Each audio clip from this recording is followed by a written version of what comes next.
हरियाणा विधानसभा चुनावों के तारीखों का ऐलान किया जा चुका है। समय से पहले ही चुनावों के तारीखों का ऐलान किया जा चुका है। इस बीच हमारे साथ बातचीत करने के लिए पूर्व सांसद बृजेंद्र सिंह मौजूद है।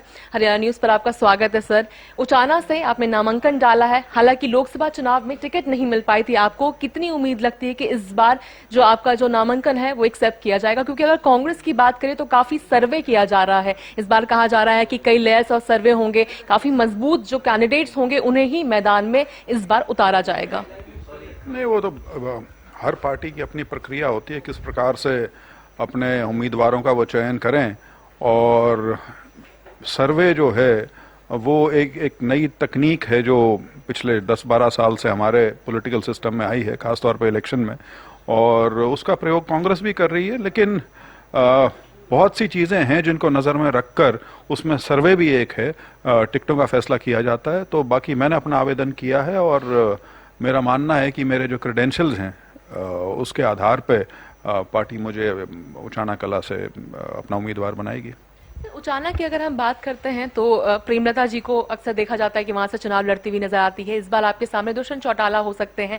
जेजेपी हालांकि पिछली बार गठबंधन में थी भारतीय जनता पार्टी के साथ इलेक्शन के बाद, तो किस तरीके से क्या कंपटीशन आप देखते हैं जेजेपी को विधानसभा चुनाव में? नहीं, विधानसभा चुनाव में मुकाबला कांग्रेस और बीजेपी का है। जेजेपी तो अब हमारे राजनीतिक संवाद का हिस्सा भी नहीं बची है, और मैं सिर्फ उचाना की नहीं, मैं पूरे हरियाणा की बात कर रहा हूँ। और वो बिल्कुल स्पष्ट हो गया था, जो लोकसभा के चुनाव हुए उनको 1% भी वोट पूरे प्रदेश में नहीं मिला, शायद 0.87% वोट उनको मिला। और हिसार लोकसभा की यदि मैं बात करूं तो उसमें कुल 22,000 वोट मिली, 22,000 वोट 9 हलकों में।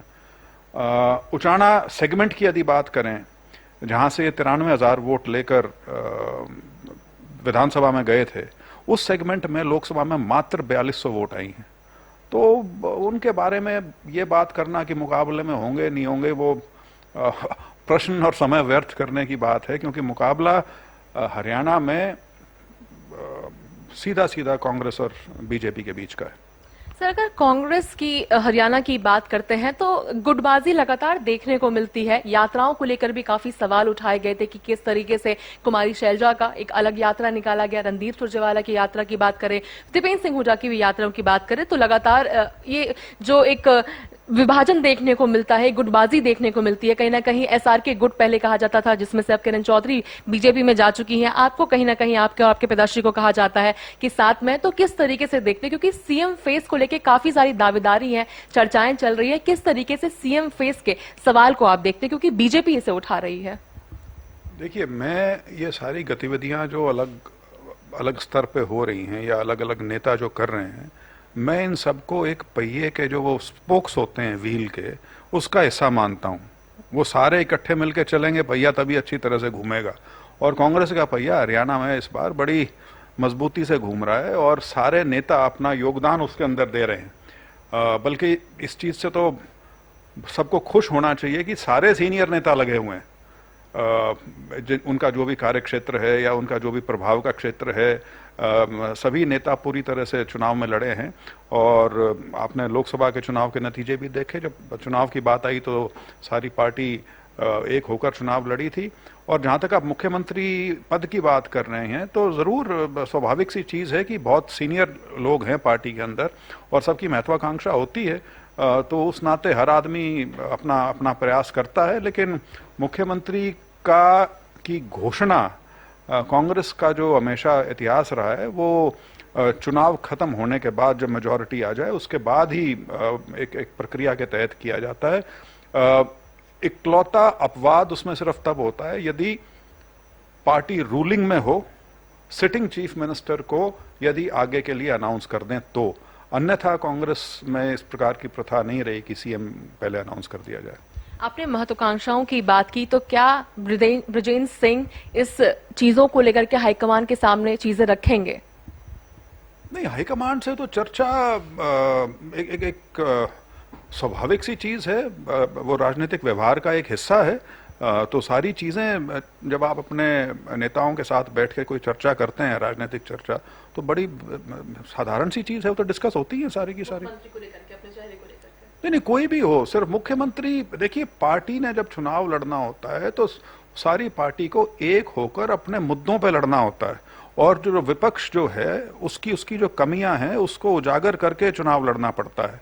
उसमें मुख्यमंत्री कौन होगा नहीं होगा वो एक मत हो सकता है, लेकिन और बहुत सी चीजें हैं जो सारी की सारी इकट्ठी होकर जब चलें तो भी एक कामयाब चुनाव जो कैंपेन है वो उठता है। एक क्षेत्रीय पार्टियों को लेकर अगर बात की जाए तो कई पार्टियां, बीएसपी इनेलो का गठबंधन है, इस बार जेजेपी भी सामने है, साथ ही इंडिपेंडेंट कैंडिडेट्स भी होंगे, साथ ही आम आदमी पार्टी की अगर बात करते तो वो भी लगातार यात्राएं करती हुई नजर आ रही हैं। हाई कमान, आम आदमी पार्टी के हाई सीनियर लीडर्स करते हुए नजर आ रहे हैं। किस तरीके से उन्हें आप देखते हैं, क्योंकि उनका कहना है कि बदलाव चाहती है लोग अब हरियाणा में, इस बार आम आदमी पार्टी की सरकार बनेगी, इस तरह का भी दावा कर रहे हैं वो। नहीं, देखिए, वो शायद हरियाणा को पंजाब से कंफ्यूज कर रहे हैं। हरियाणा में ऐसी कोई संभावना नहीं है। हरियाणा में 2014 में वो बदलाव आ चुका है। 2014 से पहले हरियाणा की जो राजनीतिक स्थिति थी वो एक तरफ राष्ट्रीय दल होता था कांग्रेस पार्टी, और दूसरी तरफ क्षेत्रीय दल होता था जो लोकदल या उसका जो भी स्वरूप रहा हो, क्योंकि उसके नामकरण कई कई हुए हैं अलग अलग समय पे। दूसरा वो होता था। 2014 में दूसरा राष्ट्रीय दल यहाँ पे स्थापित हुआ, बीजेपी की सरकार बनी और पिछले 10 साल से वो सरकार में है। और हमारा प्रदेश छोटा है, इसमें यूपी की तरह इतनी विभिन्नताएं नहीं हैं कि पश्चिम यूपी और पूर्वांचल का जो इलाका है वो बिल्कुल अलग हो। हरियाणा उस नाते एक छोटा प्रदेश है, और आज के दिन स्थिति ये है कि 2 राष्ट्रीय दल आमने सामने हैं। तो अभी निकट भविष्य में तो यहाँ मुकाबला जो है 2 राष्ट्रीय दलों की वजह से उन्हीं के बीच में होगा। क्षेत्रीय दल का या किसी तीसरे दल की फिलहाल यहाँ कोई संभावना नहीं है। भविष्य के गर्भ में क्या है वो तो किसी को क्या पता, लेकिन 2024 का जो चुनाव है असेंबली का, उसमें किसी तीसरे, चाहे क्षेत्रीय दल हो या आम आदमी पार्टी का, शायद नेशनल पार्टी का क्योंकि दर्जा है, उनका फिलहाल यहाँ पे कोई पॉलिटिकल रेलेवेंस नहीं है। एक आखिरी सवाल रहेगा, कांग्रेस लगातार पूर्ण बहुमत का दावा कर रही है, साथ ही 70 से ऊपर का भी आंकड़ा बताया जा रहा है। किस तरीके से इसे देखते हैं? क्या पूर्ण बहुमत का जो लक्ष्य लेकर चल रहे हैं क्या वो पूर्ण होगा? और साथ ही एक और सवाल, चूंकि इलेक्शन अब पहले अनाउंस हो चुका है, तो किस तरीके से कांग्रेस क्या बेनिफिट कर पाएगी इन चीजों से, या फिर कुछ कमी रह जाएगी कांग्रेस की तैयारियों में? नहीं, देखिए, बल्कि कांग्रेस तो मैं कहूंगा बेहतर स्थिति में है जहां तक चुनाव की तैयारी का सवाल है, क्योंकि लोकसभा चुनाव का जो नतीजा आया और उस प्रकार से जहां से आपने इंटरव्यू शुरू किया था कि सारे नेता उसी के बाद असेंबली चुनाव की तैयारी में जुट गए थे और फील्ड में उतर गए थे। ऐसा नहीं था कि बीजेपी की तरह मीटिंग ही मीटिंग चलती रही हो, सारे के सारे नेता फील्ड में उतरे हुए थे, चाहे वो यात्राओं के माध्यम से हो या अपने निर्वाचन क्षेत्र में लोगों से संपर्क के माध्यम से हो। तो वो प्रक्रिया कांग्रेस आज से कोई 2-2.5 महीने पहले से शुरू कर चुकी है, लोकसभा चुनाव के खत्म होने के आप मान लीजिए तुरंत बाद ही। और उस दृष्टि से कांग्रेस पूरी तरह से असेंबली चुनाव के लिए तैयार है।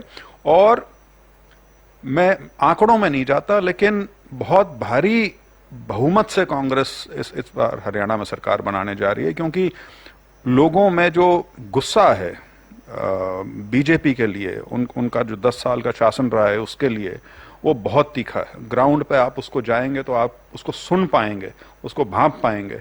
और 1 अक्टूबर को जो मत डलेगा वो कांग्रेस के पक्ष का डलेगा, और 4 अक्टूबर को जो नतीजे आएंगे वो सबके सामने होंगे। कांग्रेस को बहुत कंफर्टेबल मेजॉरिटी मिलेगी। बहुत बहुत धन्यवाद। तो हम सुन रहे थे बृजेंद्र सिंह को, जिन्होंने तमाम मुद्दों को लेकर कि 1 अक्टूबर को जो वोटिंग होगी वो कांग्रेस के पक्ष में होगी, 4 अक्टूबर को जो रिजल्ट आएगा वो कांग्रेस के पक्ष में होगा, तमाम मुद्दों को लेकर के एक्सक्लूसिवली हरियाणा न्यूज से बात की है। दिल्ली से कैमरा पर्सन लोकेश के साथ अपराजिता श्री, हरियाणा न्यूज।